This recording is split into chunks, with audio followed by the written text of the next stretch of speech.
You won't believe how Merrick Garland's DOJ is still weaponizing its power, even in the twilight of its KGB-like reign. In this video, we'll uncover the truth about Jack Smith's unconstitutional appointment, Judge Cannon's ruling on Jack Smith's final insult to the incoming president, and why this fight against Trump is a lot deeper than it looks. You're not going to want to miss it. Let's get into it. Hey guys, welcome back to the channel. If you haven't already, become a subscriber to the channel. Smash that like button and ring that notification bell. It's the trifecta that helps keep us bringing you the content that you like. Don't forget, we do live streams every Friday at 6 p.m. Eastern as well. All right, let's get right into today's story because it's a big one. Merrick Garland isn't just an attorney general. He's a walking, talking example of how power can be wielded like a cudgel for political agendas. If there's a handbook on turning government institutions into partisan battering rams, Garland's got it bookmarked, highlighted, and dog-eared. His DOJ and FBI are practically running a masterclass on political weaponization that would leave a Soviet bureaucrat in awe. And if you've been paying attention, you know his game isn't just partisan, it's downright un-American. And guess who's at the center of it all? Jack Smith. A name that should send a shiver down your spine if you value fairness. This guy's grudge against Trump is the stuff of political thrillers. More on that in a minute. Why would Judge Cannon, Aileen Cannon, block the release of Jack Smith's report? Could it be because his appointment as special counsel might not even be constitutional? Let's just say this isn't your average legal snafu. It's a ticking time bomb, guys. On Tuesday, Judge Aileen Cannon temporarily halted Garland's plans to release Smith's final report. The same Jack Smith who's been orchestrating a so-called investigation into Trump that feels more like a vendetta than a pursuit of justice. Cannon's injunction freezes everything until 3 days after a federal appeals court rules on a related motion involving Trump's co-defendants. Now, here's the thing. Garland is barred from releasing, sharing, or even whispering about this outside the DOJ. He can't talk about the report at all. So why the secrecy? What's in this report that's so damaging it needs to be kept under lock and key? That's not the point.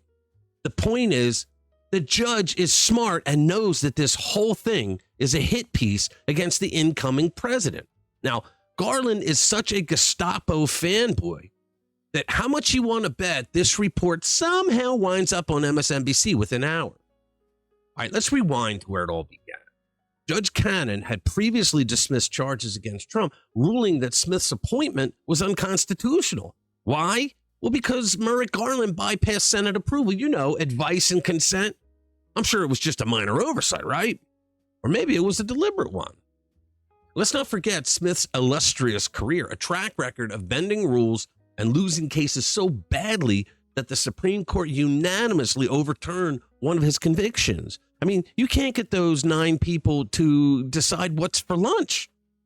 That's the guy Garland picked for the job. Coincidence? Or just good old-fashioned cronyism? Here's where things get truly un-American. Garland and Smith aren't just after Trump.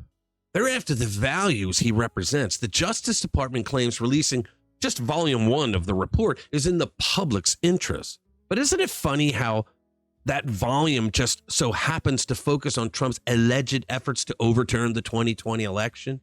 Let's connect some dots, all right? In 2015, Smith was appointed first assistant U.S. attorney of Nashville. In 2017, the U.S. attorney left, and what usually happens is that the top assistant is appointed to become his successor. But the president chose someone else for that position, knowing that Jack Smith had a career of lying, cheating, and violating many defendants' due process rights. And at one point, he had the conviction against former Republican governor of Virginia, Robert McDonnell, overturned by the U.S. Supreme Court. So the president who chose someone else was Donald Trump. Now you know why this dishonest, unscrupulous, dirty prosecutor has it out for Trump. He's holding a grudge, and you just know that's why Garland chose him. So what did Smith do? He resigned his position in protest, and now, years later, he's back with a vengeance, gunning for the very man who once passed him over. Coincidence? Sure. And I've got a bridge to sell you. And while the DOJ claims there's no need for an injunction, Judge Cannon seems to think otherwise. Maybe, just maybe, it's because she sees this for what it is, a partisan circus disguised as justice. This isn't just about Trump. It's about the integrity of our justice system against communists who believe in lawfare against political enemies, the very antithesis of our constitutional system that our founders gave us. Garland and Smith's antics aren't just political, they're very dangerous. If this is their standard of justice, what does that mean for guys like you and me? This whole charade was election interference, plain and simple. And now that the election is over and Trump won with a huge mandate after winning 312 electoral votes, all 7 key battleground states, and the popular vote by millions, all that's left for these Jacobins at DOJ is to try to trash Trump's name one last time, in conjunction with New York's Trump-hating judge Juan Merchan, who someone at DOJ changed his mind for him, and instead of holding off sentencing for Trump in the phony documents case with the porn slut indefinitely like he originally ordered, he wants to sentence Trump before he gets inaugurated because the left wants to refer to Trump as a convicted felon who just assumed the Oval Office. That's what this is all about. And if these Nazis think for a second that Pam Bondi, Kash Patel, John Ratcliffe, and Tulsi Gabbard aren't going to prosecute them for crimes they committed that aren't covered under Dementia Joe's pardons that are coming, then they should buy that bridge that I'm selling. Imagine all the crimes Garland and Smith have committed, and they will get away with it because of a criminal president who will dish out pardons to cover his own ass. At least we know that justice will come back to the United States starting January 20, where we will once again have a justice system that is unbiased, and Lady Liberty will put her blindfold on once again. As for how I feel, that day can't get here fast enough. All right, thank you for watching. Hit that notification bell if you want to stay up to date with the latest conservative news and politics. Don't forget to like, subscribe, and share this video with your friends. I'll see you in the next one. Spread the word.